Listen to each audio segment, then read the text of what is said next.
Good morning, this is Stuart Davidson here, your friendly PQS. So it's day 8 of my 14 in 14 challenge. That's to lose £14 in 14 days and get 14 grand's worth of sales in 14 days. And God, what a difference today it is from yesterday. It's freezing yesterday and today is like a summer's day. So it shows you how much it can change. So today I started Monday week ago. I was 12 stone. Well, actually it was probably a couple of ounces under 12 stone, and I'm pleased to say I'm down to 11.9 today, which is great. I've struggled the last 3 days. The weight hasn't moved that much, although my body fat's been coming down. So what have I been doing? My diet's a lot better than it was. I'm staying out the cookie jar, which is good. Although I did have a slight wobble last night, I have to say, I confess. I did take one cookie out of the cookie jar last night. But I've been very good. I've been having one nice salad meal a day. So if I can get 7 to 10 cups of vegetables and salad a day, it's great. That's quite a lot to eat, actually. It's not that easy to eat that amount of salad and veg. But if you dress it up and make it nice, maybe put some little bits of crispy bacon on it, it kind of, and a bit of mayonnaise, not salad cream, because salad cream's got a lot more sugar in it. So one meal. In between time, I'm having my bulletproof coffee, so I'm having my coconut oil and my ghee in a drink. I also supplement with nutritional yeast and cacao powder and spirulina, because that's got protein in it as well. But I really kind of focus when I'm doing this sort of thing. I focus on the minerals, things that give me plenty of minerals. Don't be too frightened of a pinch of Himalayan rock salt. It's got lots of minerals in it. So that's what I say, and that's what I do. So I'm quite pleased. I'm £2 behind what I wanted to be, so a little bit behind on the challenge. And but considering the last few days, particularly over the weekend, the weight wasn't moving much. I was thinking, what am I going to do? But what I've done, I've started to do a little bit more exercise. So I'm taking it easy. I'm not doing anything mad. So I started off a week ago, 1 lap around the field. I wanted to be careful. I wouldn't pull a muscle or something, So I'm warming up better. I had been, because the last 3 years I'd been plagued by knee injury, calf injury, hamstring injury. My trouble is, the thing is, I've been into sports and stuff since I was a teenager, and my motto always used to be no pain, no gain, and blood, sweat and tears and all that. Trouble is, when you get to my age, you can't do it, and you think you can, and I always start off too quick. And I've been going round really, really nice and steady, nice and slow, just doing a little bit. And do you know what? Fingers crossed at the moment. I feel kind of okay. I feel like, I feel my proper age, 60 in a year's time. And I'm kind of starting to behave a bit more like it in my exercise routine, I think that's my trouble. I always think that I can do what I did before in my 20s and 30s, etc. And the body, the tendons tighten up a little bit, and you've got to be careful. So I'm listening a bit more to my body about how it works. Just listening out for any niggles. But I'm going nice and slow. So when I'm running around the field, the reason I'm going around the field is because it's a bit more forgiving than running on tarmac. Running on tarmac's quite impactful, and so it's that kind of pounding is not, as you get on a bit in life, you're not so flexible. And so what I've been doing is running around on the grass, which is a lot softer, and taking little short steps, not big boundy steps, just nice and slow, nice and steady round. And so I started off with 1 lap round, and I don't know whether you can see the field. I'll just show you. There it is. It's quite a big field. I reckon probably about 3.5 times round, probably about 1 kilometre, I suppose. Anyway, I went round 3 times today, which was good. And what I do at the end of it, I just put my hat one end and then 20 yards from my hat, put my coat down, and I kind of do a little sprints in between, but they're not really sprints, they're kind of gallops really. And then I do a few other little exercisey things like running sideways and running backwards, and then I'm not pushing too hard, but just get my heart rate up and just to get that interval. So I'm doing a quick short exercise and then stopping and then doing it again and stopping, get my breath back, stopping and going again. and that gives you intervals, you know. And but don't push. I haven't been pushing. I'm just taking it easy. So today, I even got into. So I've got this 20-yard grid. So I even got into doing some little hop jumps along, like little bunny hop things. I must have looked right mental, people walking around the park. And who's that silly old fucker running around, jumping around the park, you know? But it's because I kind of felt that I could do it, you know, and I tried a couple. Hamstring felt nice and strong, so I was quite pleased about that. Yeah, so yeah, I'm a little bit behind on my challenge, but I feel motivated today because I feel like I want to step it up a bit, just a little bit. But I've got to be so careful, because what I do, I start feeling good and then I go mad. And then once I go mad, then, oh, this is gone, or my hamstring's gone, or my calf's gone, or something like that, you know. So I'm gonna keep it nice and steady for the next as long as it feels okay. As long as I think for me now, I'm kind of feeling a bit more comfortable in my skin. I'm gonna keep it nice and steady for as long as I can keep it nice and steady, if you know what I mean. So yeah, so that's that side of it. On the challenge, on the 14k in 14 days challenge. Now, as I said before, it's not really about the money. It's about how I'm turning up in the world, how me and my team are doing. Are we serving our clients properly? Are we providing a service that people want, to be honest? You know, are there certain pains and challenges out there that people in the property industry, investors, developers have got that we can come up with a solution for? And I felt for a while we're not really connecting. We're relying quite strongly on clients that we had before, which is great. And I think we obviously need to,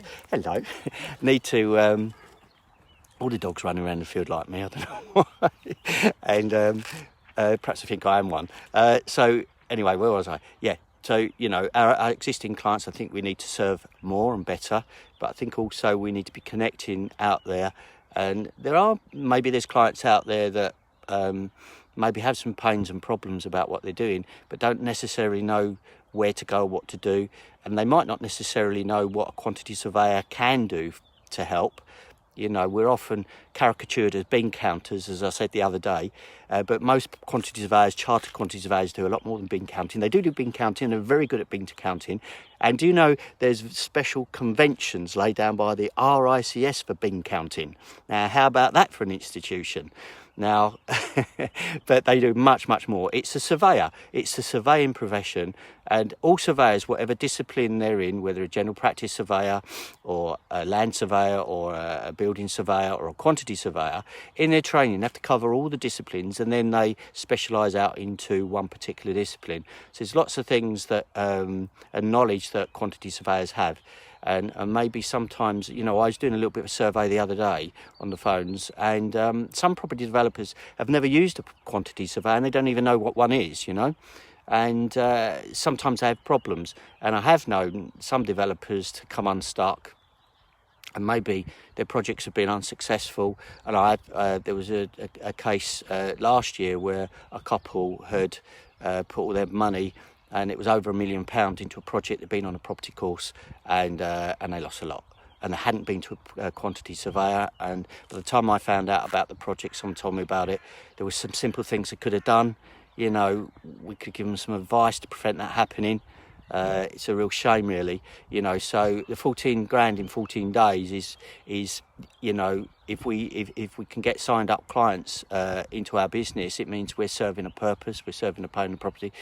You know, I'm not about you know, charging clients for a service that they might not actually want. So part of the prospecting process for us is to determine, are we a good fit? Is there something we can bring a solution to their problem? And if there is, what results do they want to get? What's the best results that they want to get?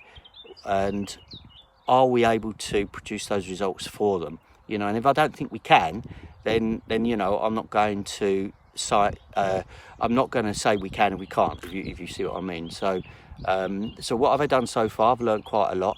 I've thought about you know, I've tried the cold calling. So last Monday, as you know, I made 30 calls, didn't really get anywhere. So I got the team together and briefed them and around what we're going to do. I've got a researcher in place, and the thing is, something dawned on me Someone asked me a question in my team on this Monday morning, and it was around, we need some information about the services we provide and about us. And I thought I'd gone through all of that last week, and then I realised that, maybe my message is mixed. I'm putting out a mixed message in there, and my message isn't clear enough. It's not the fault of the member of the team not understanding what services we provide succinctly and being able to articulate that. That comes from me and not briefing the team properly. And it really hit home to me on Monday that I hadn't really brought clarity to the team. And if I can't bring clarity to the team, then how are they going to bring clarity to prospective clients and people out there that might want our services? So I'm really winding back and thinking about that and getting some advice on how can you describe a quantity surveying service in a succinct and tactful way that people can understand, because there's so many things. I think I listed as a bit of fun the other day 57 other things the Heinz 57 have been counting, and 57 things that QS does, and I could probably add another 57 to that. But how do you get hold of that in such a way that you can describe that to a client in terms of his pain and his challenge, and how can you help them? What's the outcome for him or her, And that's, for me, to articulate that's quite a challenge, because I've been in the business for such a long time. I take it for granted that people know exactly what we do and what outcomes they get and what results they get from employing a chartered quantity surveyor, And so I didn't realise that was going to be such a challenge. So I'm working on that, working hard on that. Now, I've got a good list of property developers now with that I'm going to do a survey today, and what I want to find out about because obviously clearly the first thing I need to find out are what are people's pains and problems and challenges. What is it they could do with help with? What solutions do they want? I don't want to go out there and sell quantity surveying services per se if nobody's asking for quantity surveying services. Today I think I'm going to try and get feedback from people. What is it in the property market, in the property world, in the construction world? What is your pains and challenges? What is it you want? What is it you want more from your, if you've got quantity surveyors on board, what is it you want from your quantity surveyor, or what is it you want from a property professional, or what support you want, or what is it you want from your project? What is it you want to find out? Are there risks around your project that you're concerned about, that you're thinking about? That do you need someone to bounce ideas off of? Is there someone you want to talk to around, you've got some reservations around a project, or maybe you've been in, you've had problems with a contractor, for example, or the contractor's had problems, or you're a subcontractor, So I'm kind of trying to get some feedback as what the biggest pains and problems and challenges at the moment. How did you find last year? If you're a property developer, how did you find last year? Was it buoyant? How did you find the market? How did you find the market before COVID? How have you found the market in property during COVID? And how do you see it panning out over the next 3 months, 6 months, 12 months? What's your plans for the next 12 months? I'd be really interested to know, to get a gauge of where people are. Are you looking to liquidate assets at the moment? Are you looking to purchase with cash? Are you looking for bridging? Are you looking to financial schemes in other ways? Are you preparing schemes right now? Are you looking for new projects? Are you looking for land? I'm trying to get a gauge for the market on how it is. We've had a bit of a hiatus the last few weeks, but really I'm very interested to see what your plans are. If you're a property developer or you're in property in some way or other, I'd be really interested in that. So far I'm day 8 into 14 and a long way to go. It's a big challenge. So I need to get back, get myself on the phones now. That one thing, getting on the phones, is a big fear of mine. Getting on and making, I suppose, survey calls and sales calls and closing calls. It's been kind of a big fear for me. So I'm overcoming something there. But I'm going to make myself do it. I'm going to connect with people, not to sell, but really just to engage, to find out how I can engage more with people. That's what this challenge is all about for me and for my team as well, and going forward. So this is Stuart Davidson. Hope that was helpful. Have a great day, and I'll see you in the next video. Bye for now.